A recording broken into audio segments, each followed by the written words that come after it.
Que feriez-vous à ma place? J'avais 10 à 9 ans, l'âge où mes amis découvraient les amphithéâtres de la fac, les soirées étudiantes et les amours naissantes dans les couloirs de l'université. Mais moi, j'étais à la mairie, pour mon propre mariage. À mes côtés se tenait une femme qui avait 3 ans de plus que ma mère.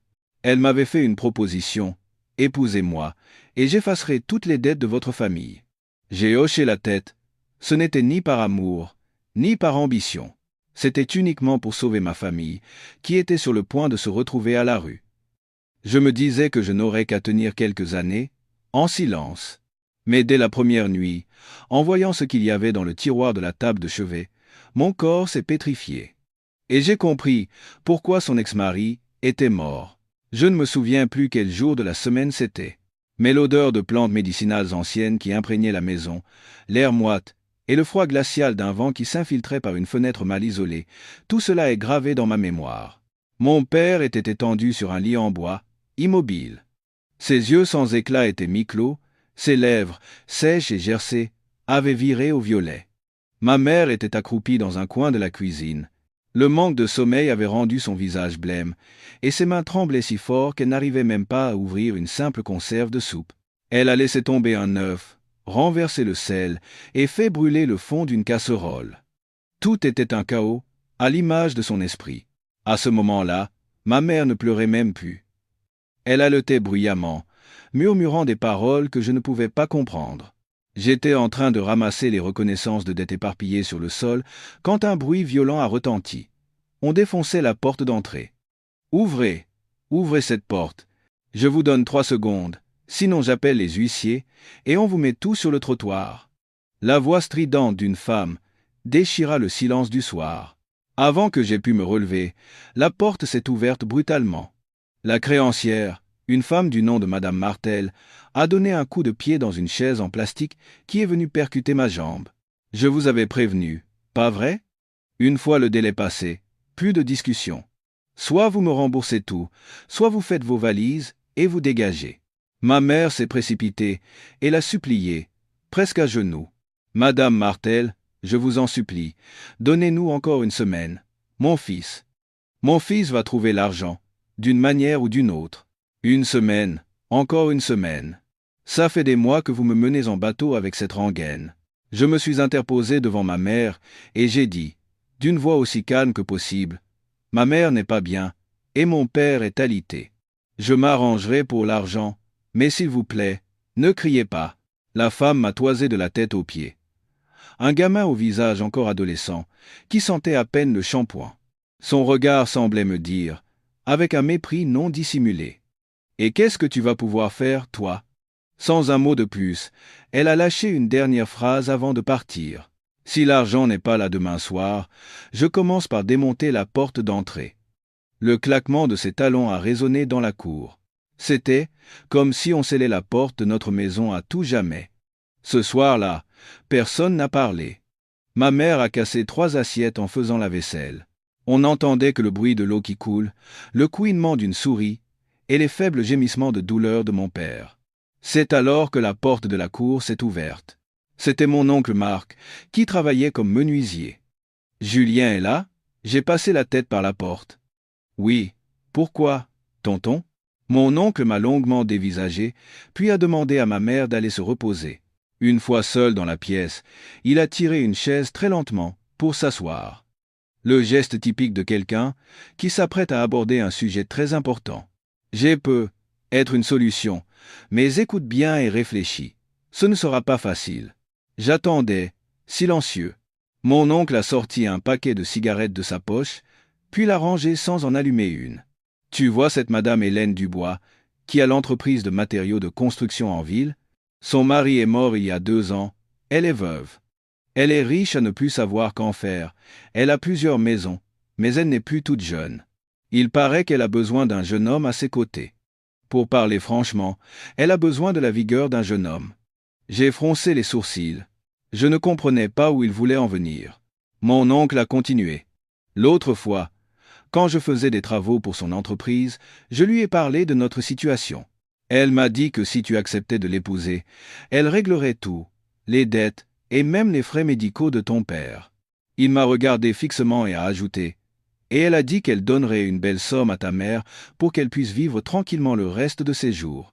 J'ai baissé les yeux vers le sol où, plutôt, j'avais ramassé les reconnaissances de dettes tachées de sauce soja. Tonton, c'est une blague, n'est-ce pas? Est-ce que j'ai l'air de plaisanter? Si je te dis ça, c'est parce que tu es jeune, tu as la force et tu peux endurer. Regarde, ton père est cloué au lit depuis des années, et ta mère a le dos courbé par la fatigue, elle n'a plus la force de tenir. Mais je n'ai que 10 à 9 ans, tonton. 19 ans, oui, mais c'est l'âge où tu dois prendre la responsabilité de la famille. Ton père ne peut plus porter ce fardeau. Ta mère ne compte plus que sur toi. Je n'ai pas répondu, et mon oncle n'a plus rien dit.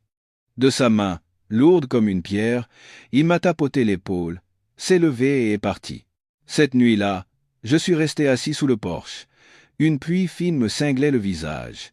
En t-shirt trempé, je regardais fixement la maison où reposait mon père, où se trouvait ma mère, ignorante du mariage qui se tramait. Je suis resté là, à ne penser qu'à ces quelques mots, assumer le fardeau de mes parents.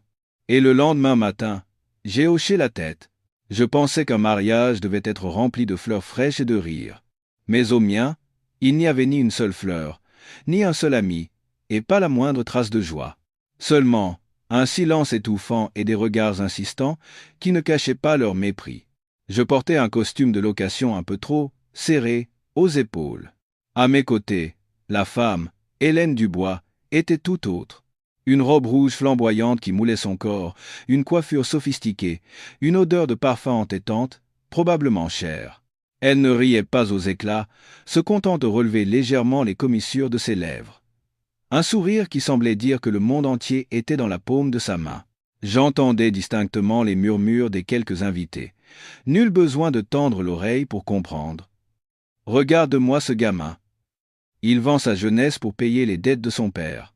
Son ex-mari est mort dans leur chambre, vous saviez? Est-ce qu'il s'en sortira vivant, lui? Et la mère, elle n'a aucune honte? Regardez-la, assise au premier rang sans sourciller. J'ai jeté un regard furtif vers ma mère. Elle n'a ni tourné la tête, ni réagi. Elle a simplement murmuré, assez bas pour que je sois le seul à l'entendre. Mon fils, je t'en prie, vis bien. Ne me fais pas porter ce péché. Ma mère ne pleurait pas, mais le regard qu'elle avait à ce moment-là m'a serré le cœur. C'est là que j'ai compris qu'il n'y avait plus de retour en arrière possible. Après un repas simple qu'on pouvait à peine appeler une réception, j'ai été conduit dans la maison qu'Hélène Dubois appelait notre nouveau foyer. La chambre nuptiale, à l'étage, avait une lourde porte en bois massif et une épaisse moquette.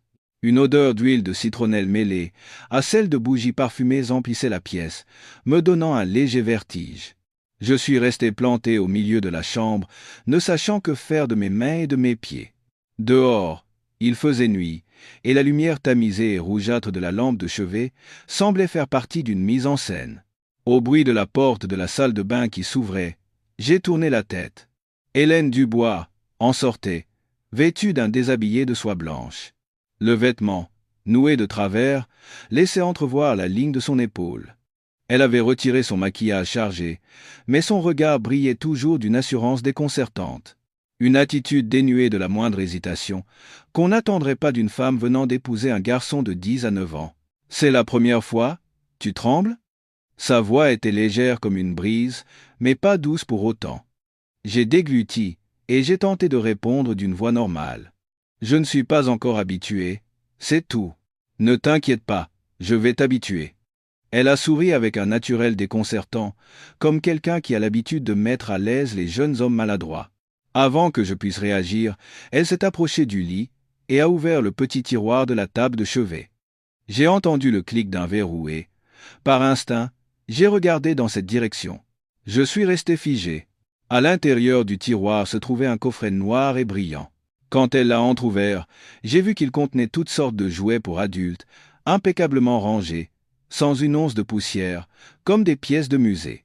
J'en avais déjà vu sur Internet, mes amis en avaient parlé, mais voir cela de mes propres yeux, possédé par la femme plus âgée que je devais maintenant appeler mon épouse, le soir de ma nuit de noces, provoquait un sentiment difficile à nommer. Il appelait ça ses jouets, dit-elle, sans quitter le coffret des yeux. Moi, J'appelle ça une façon de retenir un homme. Je ne pouvais plus ni parler, ni bouger. Mes pieds semblaient collés à la moquette. Mon cœur s'est mis à battre la chamade.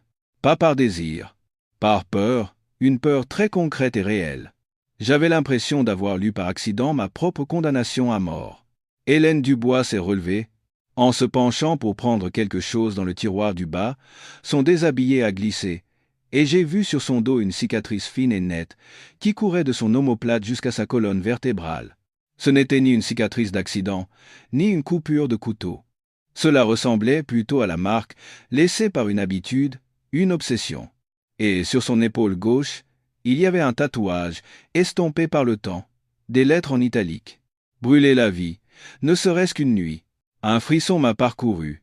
Je pensais que ce genre de phrase cliché appartenait aux paroles de chansons à la mode ou au salon de tatouage bas de gamme. Mais gravée sur la peau de la femme qui venait de m'appeler son mari, elle sonnait comme une déclaration. L'encre était pâle, mais sa signification semblait s'imprimer profondément dans mes yeux. J'ai regardé alternativement le tatouage et les instruments qu'elle sortait du coffret noir.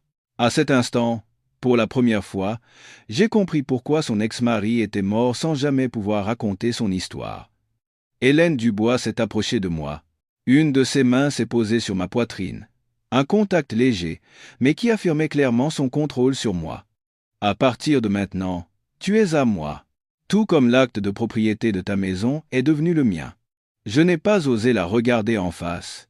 Cette nuit-là, après avoir accompli mon devoir, je n'ai pas pu trouver le sommeil.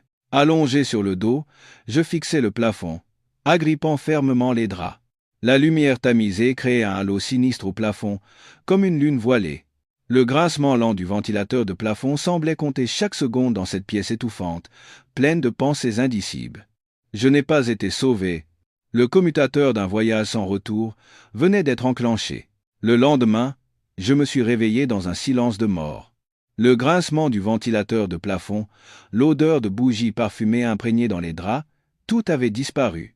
Une odeur différente flottait dans l'air, pas désagréable, mais piquante. Une odeur de plantes médicinales mêlée à l'humidité, comme si l'âme de la pièce avait changé. Alors que j'essayais d'estimer l'heure, on a frappé à la porte avec insistance.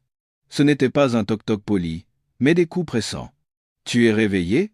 Descends au salon, il faut qu'on parle. » Sa voix n'était pas forte, mais son ton n'admettait aucun refus. Hélène Dubois n'avait pas besoin de crier. La façon dont elle terminait ses phrases suffisait à faire comprendre que ce n'était pas une suggestion. Je me suis levé en hâte. Sans même me laver le visage, je suis descendu au salon.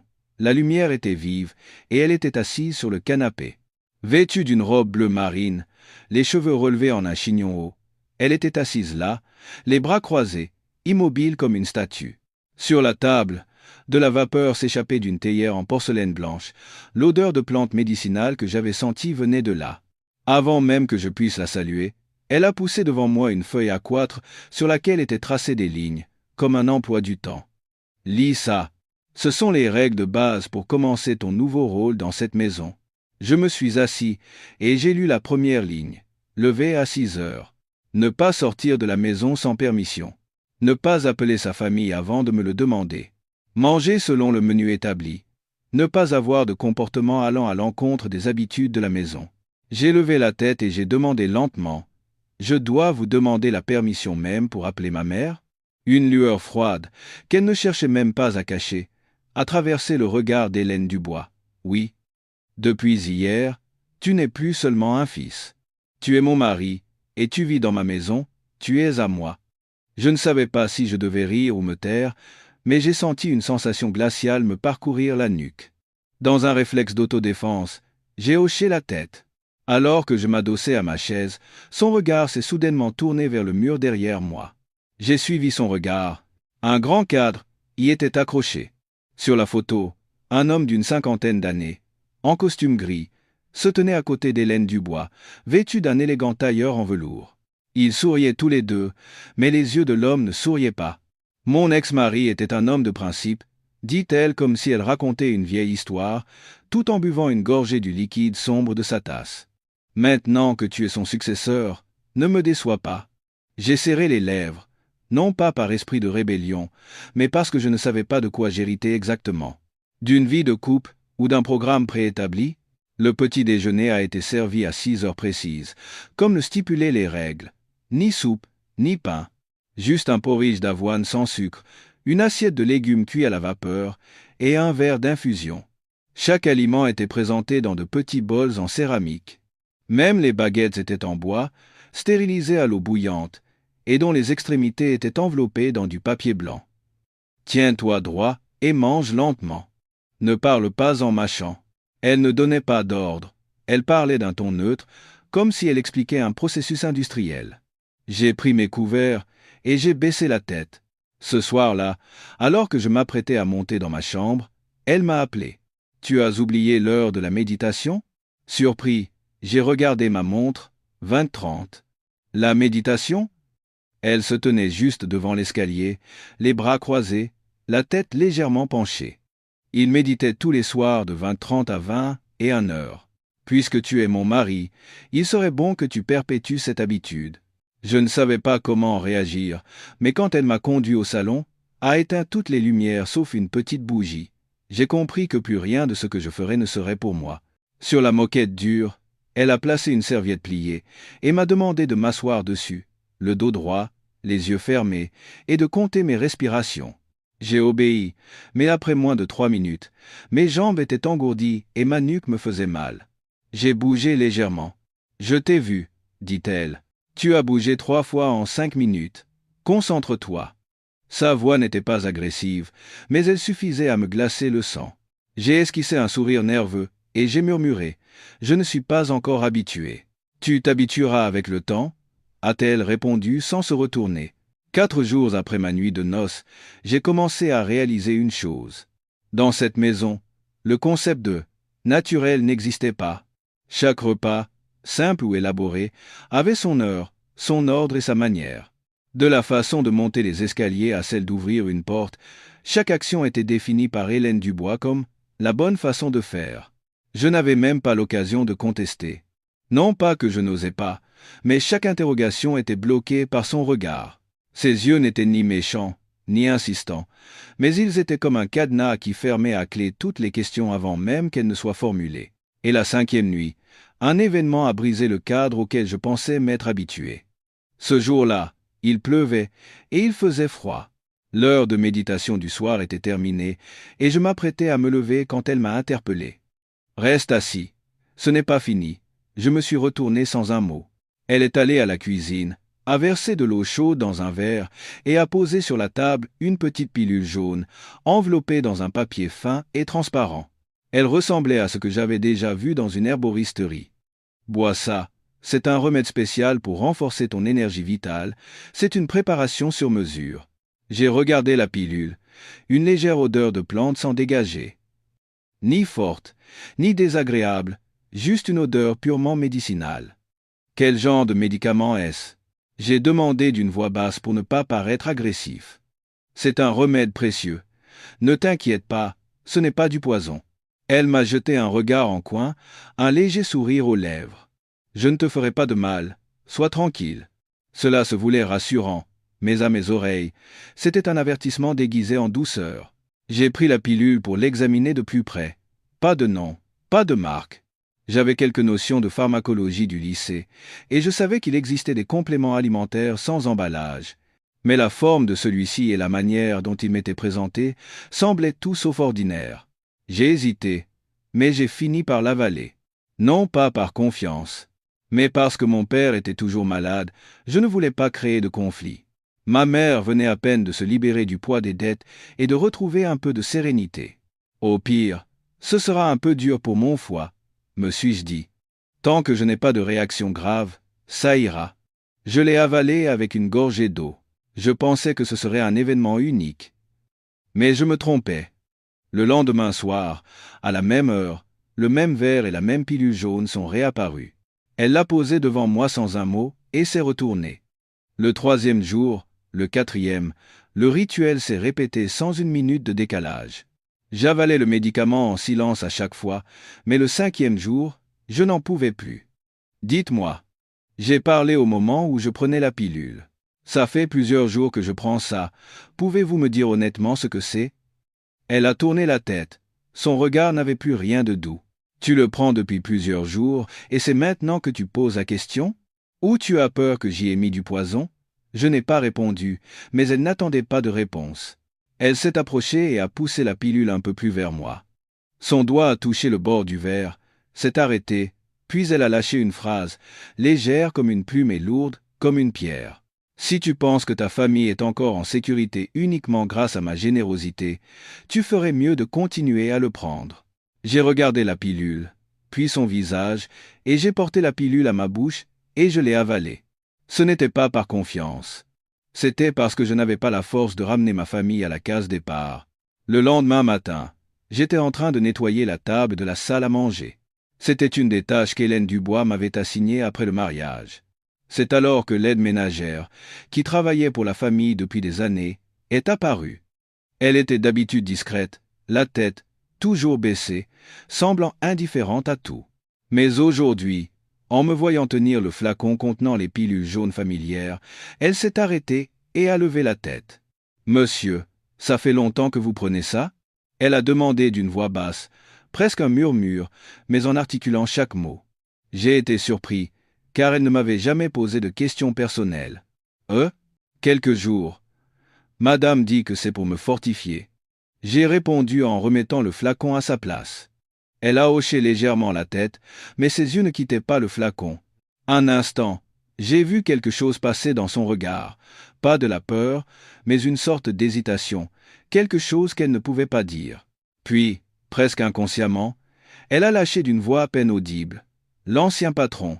Il en prenait aussi, tous les jours. » J'ai tressailli. « L'ancien patron? Vous voulez dire l'ex-mari de Madame Dubois ?» L'aide ménagère a ouvert la bouche pour répondre.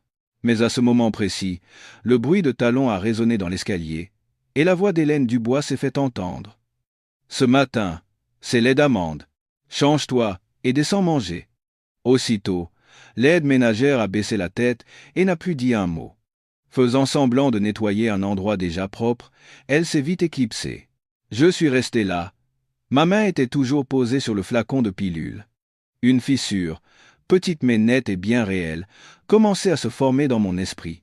Je pensais que ce qui épuisait les gens, c'était la pression de la vie, les problèmes d'argent ou la maladie.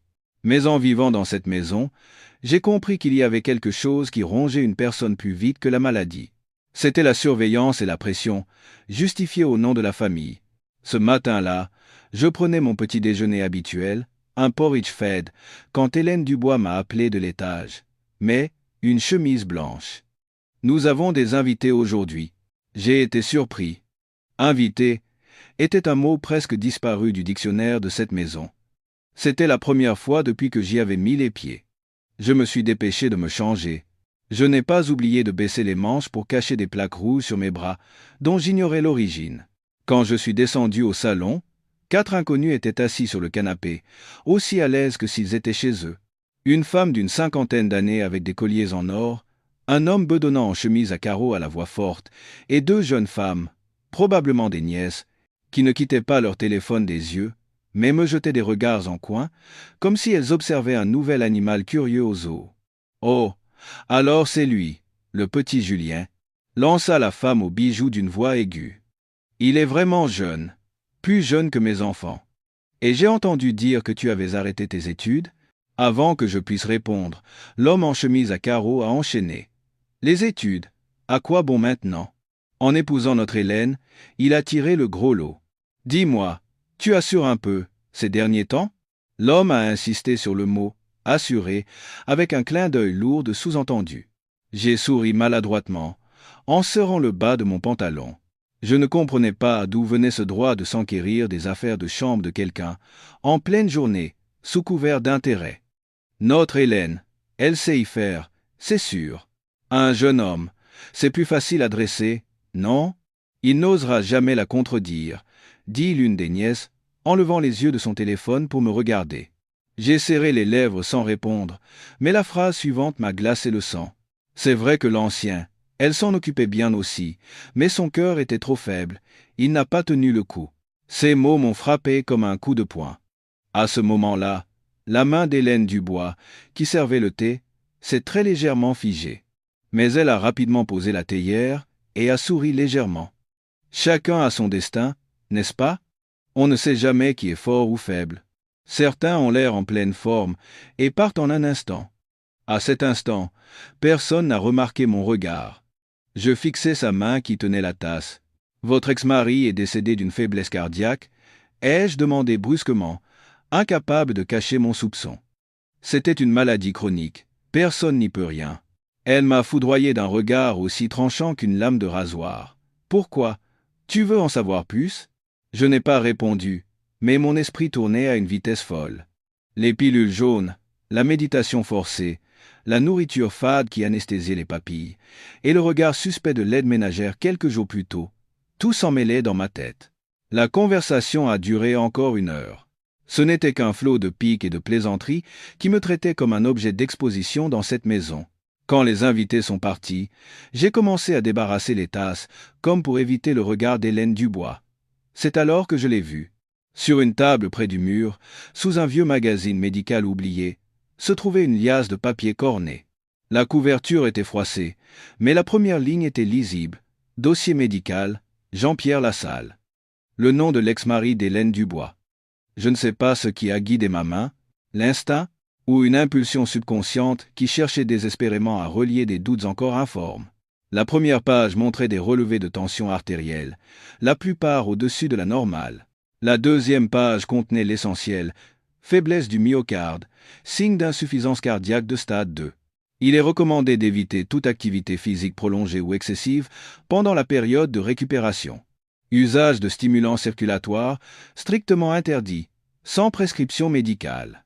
Bilan cardiologique mensuel requis. J'ai relu cette phrase encore et encore avant de m'effondrer sur une chaise, les paumes moites. Cette nuit-là, je ne pouvais plus attendre. Alors qu'Hélène Dubois pliait des vêtements dans la chambre, j'y suis entré et j'ai posé le dossier médical sur le bureau. Vous étiez au courant de son état, n'est-ce pas? Elle n'a pas arrêté ce qu'elle faisait. Elle ne m'a même pas regardé, mais sa voix n'avait plus sa légèreté habituelle. Tu essaies de m'interroger? Occupe-toi de tes affaires. Ne fouine pas là où tu ne dois pas. Elle n'a pas haussé le ton, mais chaque syllabe sonnait comme le bruit d'un verrou qu'on tire pour bloquer toute question. Je me suis retourné, mais j'ai réalisé à cet instant que si je ne vérifiais pas tout ce que j'avais vu, le prochain à ne pas tenir le coup, ce serait moi. Depuis le jour où j'ai vu le dossier médical de l'ex-mari d'Hélène Dubois, mon esprit n'a pas connu un seul instant de paix. J'ai essayé d'agir comme si je n'avais rien vu. Je continuais à méditer tous les soirs, à prendre la pilule jaune quotidienne, à manger mon porridge et à boire mon lait d'amande. Mais quelque chose s'était brisé. La vague croyance que je n'étais qu'un simple remplaçant avait volé en éclats. Non, je vivais comme la copie d'un programme, et l'original était déjà mort. 3 jours plus tard, j'ai menti à Hélène Dubois, lui disant que je devais passer un bilan de santé pour préparer à nouveau mon baccalauréat. Je savais qu'elle n'avait aucun intérêt pour mes études, j'étais donc sûr qu'elle ne se méfierait pas. « Tu y vas seul? Ou je t'appelle un chauffeur ?» a-t-elle demandé sans lever les yeux de son téléphone. « Je peux y aller seul, ce n'est pas loin, c'est une clinique près de mon ancien lycée. » J'ai répondu d'une voix calme. « D'accord, du moment que tu prends bien tes médicaments. » Elle a levé la tête et a souri, un sourire narquois. La clinique où je me suis rendu était celle où j'avais accompagné ma mère pour une échographie quelques années plus tôt. Mais cette fois, mon objectif était différent. Le docteur Martin, un homme d'une 50aine d'années, taciturne mais réputé pour sa méticulosité. Il était le médecin de famille d'Hélène Dubois. C'était un fait que j'avais appris, en surprenant une de ses conversations avec l'aide ménagère. Une fois la prise de sang et la mesure de la tension terminée, je l'ai attendu devant son cabinet. Après avoir vérifié qu'aucune infirmière n'était à proximité, j'ai parlé d'une voix très basse. « Docteur, par hasard, est-ce que vous avez aussi soigné l'ex-mari de Madame Dubois, Monsieur Jean-Pierre Lassalle ?» Le docteur Martin a eu un léger sursaut. « Pourquoi cette question ?» J'ai baissé la voix et les regardé droit dans les yeux. Mes paumes étaient déjà moites, mais j'essayais de garder mon sang-froid. Je suis le mari de Madame Dubois maintenant, et j'ai quelques doutes sur les médicaments que je prends actuellement et sur la mort de Monsieur Lassalle.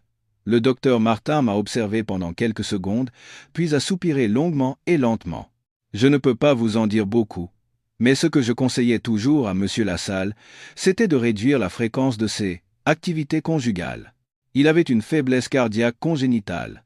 S'il abusait de stimulants, cela ne pouvait que provoquer une surcharge cardiaque. Mais mes conseils étaient vains. Madame Dubois n'avait aucune intention de réduire la cadence, et lui ne pouvait pas refuser. En entendant ces mots, j'ai eu l'impression que quelqu'un m'étranglait. Toutes les pièces du puzzle éparpillées se sont assemblées en un instant. Cet après-midi-là, je ne suis pas rentré directement. Je suis resté assis sur un banc dans un parc voisin, pendant plus d'une heure, immobile. J'avais besoin de calmer la sensation de marteau qui frappait à l'intérieur de mon crâne. En rentrant à la maison le soir, je suis monté directement dans ma chambre sans un mot. J'ai sorti le vieux dossier médical que j'avais trouvé quelques jours plus tôt et je l'ai posé sur le bureau. Je savais que je n'avais plus de temps à perdre. Hélène Dubois était devant son miroir, en train d'appliquer une crème de nuit. J'ai posé le dossier sur le bureau, ni doucement, ni avec force. Elle m'a jeté un regard à travers le miroir, puis s'est retournée. « Qu'est-ce que c'est que ça ? Vous voulez que je finisse comme lui ?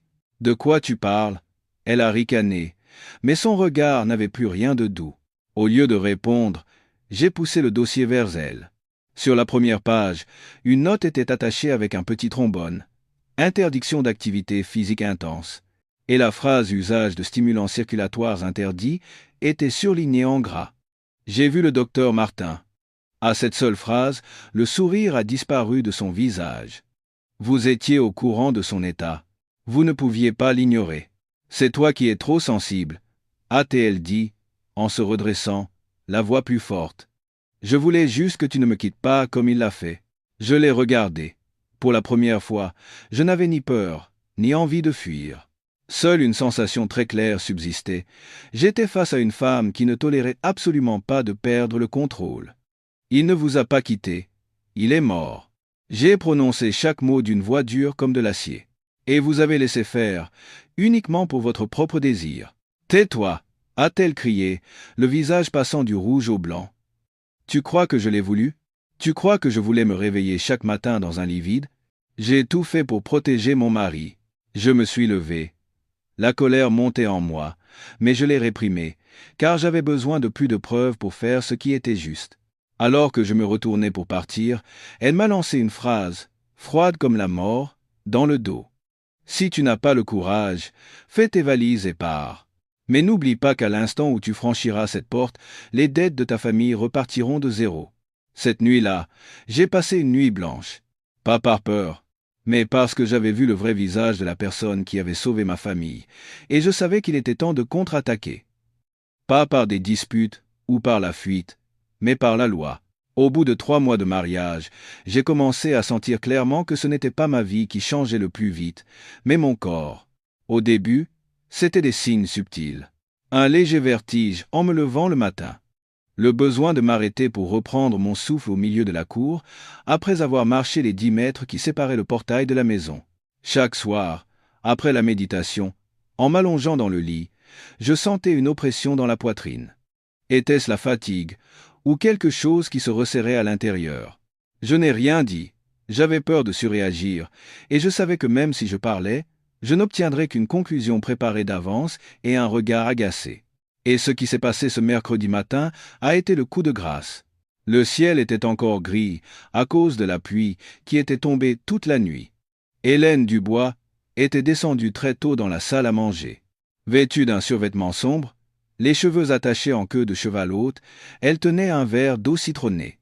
Changement de programme aujourd'hui. Elle a posé son verre sans même me demander mon avis. 20 minutes de jogging dans la cour. Si tu ne veux pas finir comme lui, tu dois commencer par adopter ses habitudes. J'ai levé la tête de mon bol de porridge. Avant que j'aie pu réagir, elle avait déjà tourné le dos et était partie. Je ne voulais pas m'opposer, mais je ne voulais pas non plus rester silencieux. Je me suis changé, et je suis sorti dans la cour. La pluie venait de cesser, le sol était humide et le vent était froid. Je me suis légèrement échauffé, et j'ai commencé à courir. Le premier tour s'est bien passé. Au deuxième, mes genoux ont commencé à me faire mal. Au troisième, ma vision s'est brouillée, et ma poitrine me brûlait.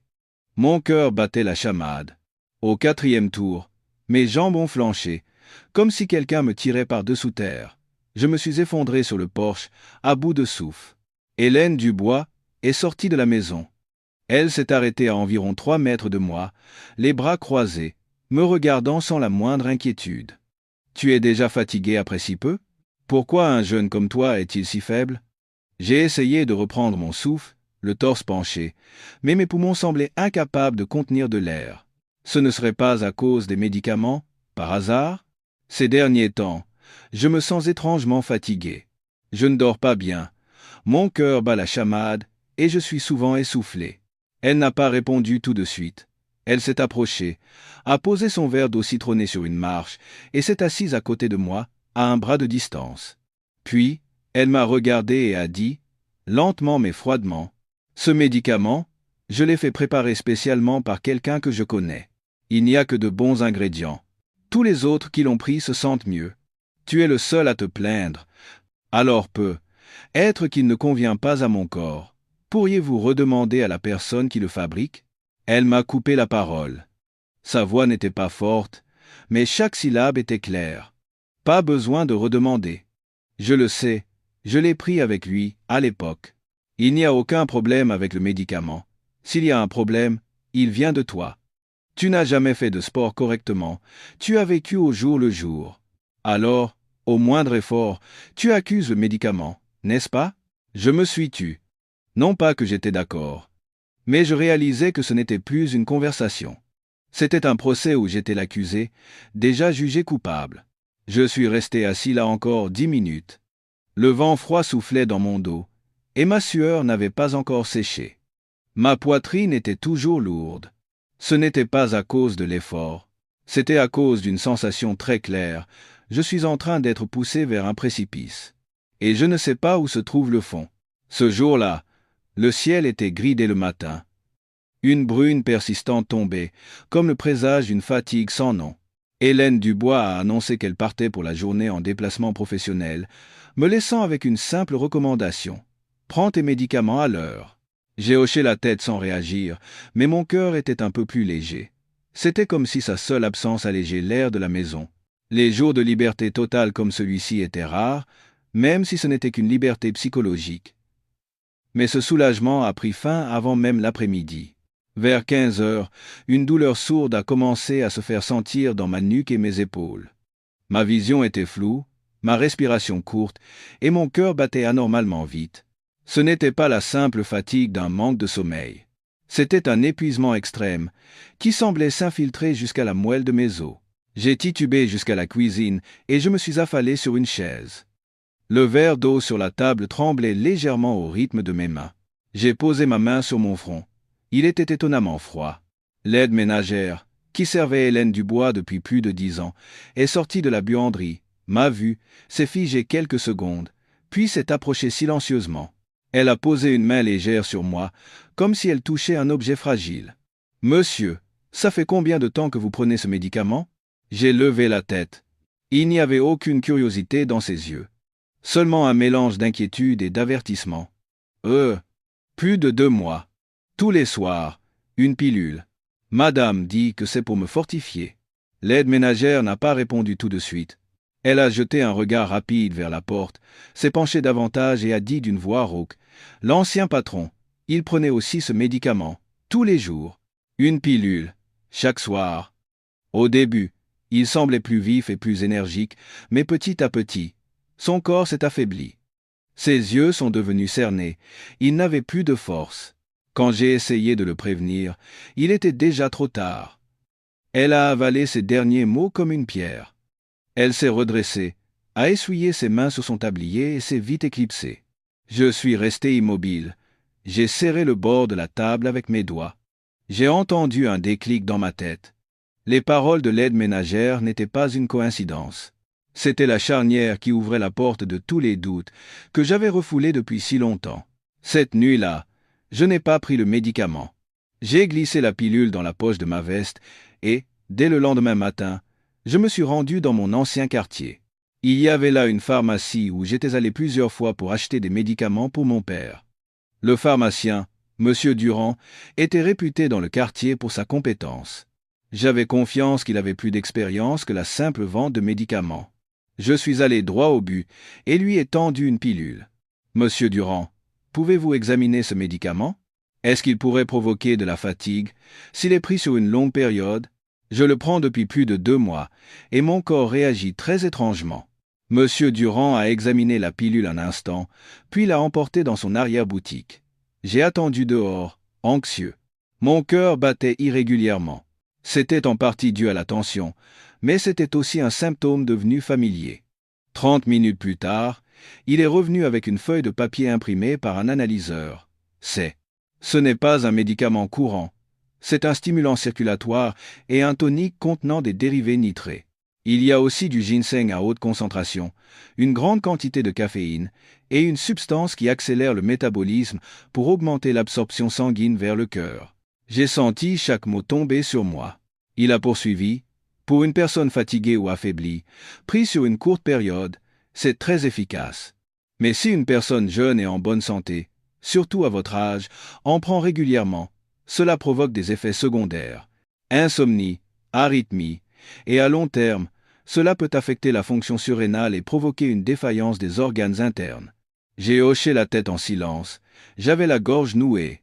Le tableau était devenu parfaitement clair. Dès mon retour à la maison, je suis monté directement dans la chambre d'Hélène Dubois. Je savais exactement ce que je devais faire. Dans le tiroir de la table de chevet où elle prenait le médicament chaque soir, j'ai trouvé une boîte noire sans marque. Mais, sur le côté, un autocollant portait l'inscription « Préparation personnalisée pour Madame Dubois. Distribution commerciale interdite ». J'ai fixé ces mots comme si je lisais une confession. Elle savait que ce médicament n'était pas pour une personne en bonne santé. Et tout en sachant mieux que quiconque que son ex-mari avait une maladie cardiaque, elle lui avait fait prendre ce médicament continuellement. Et maintenant, c'était mon tour. J'ai mis les pilules restantes et la boîte dans une enveloppe que j'ai cachée au plus profond d'une étagère. Je savais que je ne pouvais plus me taire. Mais pour contre-attaquer, je devais être sûr de mon coup. Il ne s'agissait pas seulement de gagner, mais de la mettre dans une position où elle ne pourrait même pas trouver d'excuses. Même après avoir découvert la véritable nature du médicament, j'ai continué, comme une machine programmée, à méditer chaque soir, à prendre mon petit déjeuner à heure fixe et à accepter la pilule jaune d'Hélène Dubois. Mais je ne l'avalais plus. Je faisais semblant de la mettre dans ma bouche et dès qu'elle se retournait, je la recrachais discrètement dans un mouchoir et la conservais dans un petit coffret en velours. Ce coffret était enfermé à double tour au fond du tiroir de mon bureau, comme s'il contenait ma propre vie. Une semaine plus tard, je me suis rendu au cabinet de Maître Chevalier, l'avocat qui avait aidé mon oncle dans une affaire de terrain l'année précédente. Sans un mot, j'ai ouvert ma mallette et j'ai tout posé sur son bureau. Maître, veuillez examiner ceci. Si je décide d'intenter une action en justice, est-ce que ces preuves sont suffisantes? Maître Chevalier a examiné les documents un par un. Son regard froid s'est attardé sur l'inscription distribution commerciale interdite. Un médicament sur mesure de source inconnue, un consommateur avec une pathologie préexistante, et une fournisseuse qui a déjà été témoin des conséquences. C'est une base suffisante pour suspecter une intention. Dites-le-moi directement. Peut-on la poursuivre? Maître Chevalier a hoché lourdement la tête. Au regard du Code pénal, cet acte peut être qualifié d'administration de substances nuisibles ayant porté atteinte à l'intégrité physique. Même sans causer de préjudice irréversible, si nous prouvons qu'elle vous a fait prendre ce médicament de manière continue tout en connaissant clairement les effets secondaires, une mise en examen est tout à fait possible. Je fixai les pilules posées sur la table en verre. Mon cœur était glacé. J'ai dit d'une voix rauque, « Je ne souhaite pas qu'elle aille en prison. Mais je veux lui faire comprendre que je ne suis pas un idiot, qu'on peut exploiter tout en exigeant sa gratitude. » Je ne savais pas encore que cette petite pilule serait l'étincelle qui mettrait le feu à tout le système d'hypocrisie bâti sur l'argent, le pouvoir et le silence. Mais une fois le feu pris, je ne pouvais que le laisser tout consumer. Cette hypocrisie, et avec elle, le rôle de mari, acheté à crédit. Maître Chevalier a d'abord reçu le dossier que j'avais préparé. Sans fioriture, sans une plainte, je n'ai dit qu'une seule chose. Soumettez ceci au procureur et aux enquêteurs. Je veux gagner avec certitude, plutôt que rapidement. Il n'a pas répondu tout de suite, mais j'ai vu une lueur distincte dans ses yeux, ceux d'un homme qui avait traversé d'innombrables procès. C'était une lueur de logique, de preuve et de confiance envers un jeune de 10 à 9 ans qui, au lieu de pleurer, avait appris à déverser sa faiblesse avec un stylo. Je ne me suis pas arrêté là. J'ai envoyé une copie des documents à un laboratoire d'analyse agréé pour une expertise des composants du médicament. Cette même pilule jaune qui était apparue devant mes yeux pendant 2 mois, qui entrait dans ma bouche chaque soir accompagnée d'un regard faussement affectueux. Si la justice existait, elle devait reposer sur un rapport d'analyse, pas sur une table à manger ou dans une chambre à coucher. Mais l'étape la plus difficile se situait en dehors des procédures légales. Grâce à de vieux papiers d'obsèques, j'ai retrouvé l'adresse du frère de l'ex-mari d'Hélène Dubois. Une petite maison en périphérie de la ville. Le seul lien de sang avec le nom de l'homme dans le cadre sur ma table de chevet. J'ai fait une copie de l'ensemble du dossier et je le lui ai envoyé. Sans mon nom, sans explication, avec seulement un mot manuscrit. Je pense qu'il a le droit de savoir clairement pourquoi il est mort sans avoir pu raconter son histoire. 3 jours plus tard, mon téléphone a sonné. C'était la voix rauque et fatiguée d'un homme âgé, mais chaque mot était clair. « Vous êtes le jeune homme qui vit avec Hélène ?» J'ai répondu calmement et brièvement. « Oui, mais je ne pense pas que ça durera longtemps. » De l'autre côté du fil, j'ai entendu un bruit, suivi d'un très long soupir. La mort de mon frère. Toute notre famille avait des doutes, mais nous n'avions aucune preuve. Cette femme est trop rusée, trop douée pour échapper à ses responsabilités. Je ne l'ai pas interrompue.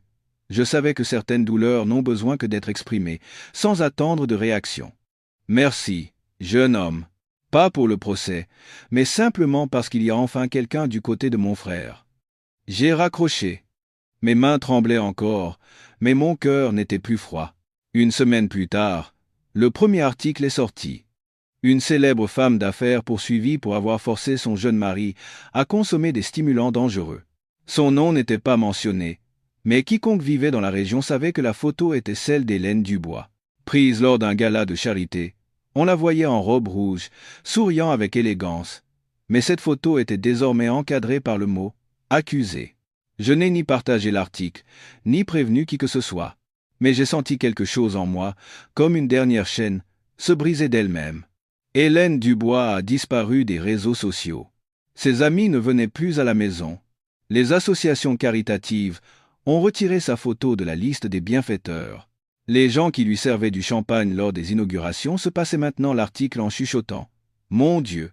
Elle faisait semblant d'être si élégante, mais regardez ce qu'elle est vraiment. J'avais un jour entendu Hélène Dubois dire qu'une femme vivait pour le regard des autres. Maintenant, ces mêmes regards déchiraient en morceaux la réputation qu'elle avait mis tant de soin à construire. 3 semaines plus tard, les résultats officiels de l'expertise sont arrivés dans une enveloppe scellée. Accompagnés d'un document officiel des autorités, les phrases froides imprimées en gras confirmaient qu'Hélène Dubois était parfaitement consciente des antécédents de maladies cardiovasculaires de son ex-mari. En tant qu'épouse et plus proche protectrice, il était impossible qu'elle ignore qu'il devait absolument éviter toute stimulation physique. Mais loin de l'éviter, elle avait délibérément commandé un médicament spécial, sans marque, sans prescription médicale, sans certification et sans notice d'utilisation. Il a été révélé que ce médicament contenait des niveaux dangereusement élevés de dérivés nitrés et de caféine. Selon le rapport, une personne en bonne santé prenant ce médicament pendant plus de 2 mois pouvait développer de l'arythmie, une insomnie chronique, une insuffisance surrénale et même, à long terme, des lésions cardiovasculaires. Tous les effets secondaires et les réactions biologiques que j'avais endurées en silence étaient énumérés point par point, comme des lames de couteau qui déchiquetaient l'excuse qu'elle avait utilisée jusqu'au bout. Je ne te ferai pas de mal. Hélène Dubois savait. Elle savait très bien que ce médicament ne devait absolument pas être utilisé, mais elle me le faisait prendre chaque jour pour une seule et unique raison, pour que j'aie chaque nuit la force suffisante pour la satisfaire. Pour qu'avec tous les objets du coffret noir de la table de chevet, je la plonge dans l'extase. Il n'y avait ni amour, ni attention. Tout ce qu'elle voulait, c'était un homme toujours en forme et prêt à satisfaire ses propres besoins sexuels, d'une manière obsessionnelle. Quand son ex-mari n'a pas tenu, elle a trouvé un nouvel homme. Quand cet homme s'est épuisé, elle a augmenté la dose de médicaments. Tout cela pour satisfaire un désir pathologique, déguisé sous le nom de mariage. Je n'étais pas la première victime, et j'ai failli ne pas être le dernier survivant. Les faits étant suffisants, l'affaire a été qualifiée d'administration de substances nuisibles. Le verdict a été d'1 an de prison avec sursis, le remboursement de tous les frais médicaux, et une mise à l'épreuve de 12 mois à compter de la date du jugement. Hélène Dubois n'est pas allée en prison. Oui, cela peut sembler léger. 1 an avec sursis, quelques dizaines de milliers d'euros de dédommagement, 12 mois de mise à l'épreuve. Pour quelqu'un qui possédait de nombreux biens immobiliers, une entreprise de matériaux, et qui finançait des œuvres de charité, une telle sanction peut paraître dérisoire. Mais seul quelqu'un comme moi, la victime, sait que la plus grande peine qu'elle a reçue n'est pas venue du tribunal. Elle est venue du regard des gens. Les gens qui, autrefois, joignaient leurs mains et l'appelaient Madame Dubois avec une voix pleine de respect. Les amis qui se vantaient de leur sac de luxe et racontaient combien elle donnait aux œuvres de charité. Maintenant, ils ont effacé son nom de la liste des bienfaiteurs sans préavis. Les photos jaunies qu'on décroche en silence, et les regards des voisins qui, en la croisant, ne la saluent plus mais la fixent longuement, avec un mélange de pitié et de mépris. Et pour moi, elle a perdu une chose de plus. Une chose qui ne peut être comptée ni en argent, ni par un jugement, le droit de manipuler les autres. Le droit de me mettre une pilule dans la main chaque soir, en souriant comme si elle prenait soin de moi. Le droit de me surveiller à table, devant un repas calqué sur le régime d'un mort. Le droit de me faire méditer comme un mort, de me faire vivre selon l'emploi du temps d'un fantôme sans nom, et le droit d'appeler cela de l'amour. Je pensais qu'elle était si forte que je devais fermer les yeux et endurer, survivre en retenant mon souffle. Mais tout ce pouvoir n'existait que parce que je me taisais. Maintenant, elle est seule dans une maison vide, abandonnée même par son aide ménagère. Les associations caritatives lui ont tourné le dos, et les chuchotements résonnent de toutes parts. Sa réputation est perdue, ses contacts avec ses amis sont coupés, et même ses affaires périclitent.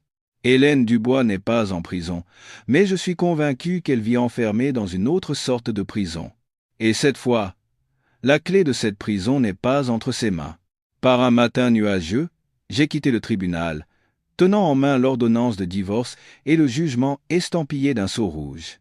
Les gens disaient que je devais être heureux, mais je me sentais seulement léger, comme si je venais de me réveiller d'un rêve pesant des tonnes.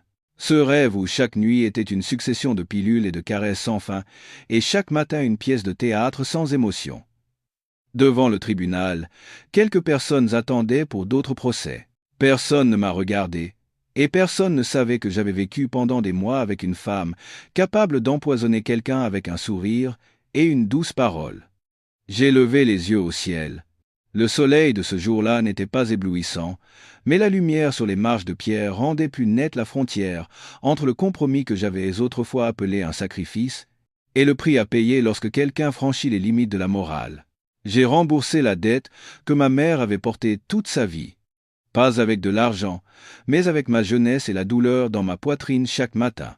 Mais la femme, qui m'avait considéré comme une marchandise, a été jugée par la loi. Je ne raconte pas cette histoire pour attirer la pitié. Je la raconte pour avertir. N'utilisez pas les autres comme des outils pour vos propres désirs. Ne forcez personne à vivre selon vos besoins, que ce soit par solitude, par désir charnel, ou pour vous accrocher au sentiment d'être encore séduisant. Ne contrôlez pas, n'imposez pas, n'exploitez pas petit à petit sous prétexte d'amour, en appelant cela prendre soin de quelqu'un. Hélène Dubois a fait exactement cela, à moi et à son ex-mari. Et elle a failli tuer une autre personne pour son désir égoïste et pathologique. L'amour n'est pas un lieu pour assouvir ses instincts. Personne n'a le droit de construire son bonheur sur le sang d'un autre. Maintenant, vous qui avez écouté jusqu'à cette dernière phrase, si cette histoire a touché une partie de votre vie ou de vos émotions, laissez un commentaire ci-dessous. Votre opinion et votre point de vue m'intéressent sincèrement. Et si vous pensez que ce message mérite d'être partagé avec plus de gens, n'oubliez pas d'aimer cette vidéo. De plus, si vous voulez entendre d'autres histoires, vraies que les gens n'osent pas raconter, les coins sombres de la vie, les chuchotements de la nuit profonde, abonnez-vous à la chaîne Votre Choix pour ne pas manquer la prochaine histoire. Votre simple clic est une force immense qui me permet de continuer à raconter ce que beaucoup n'osent pas dire.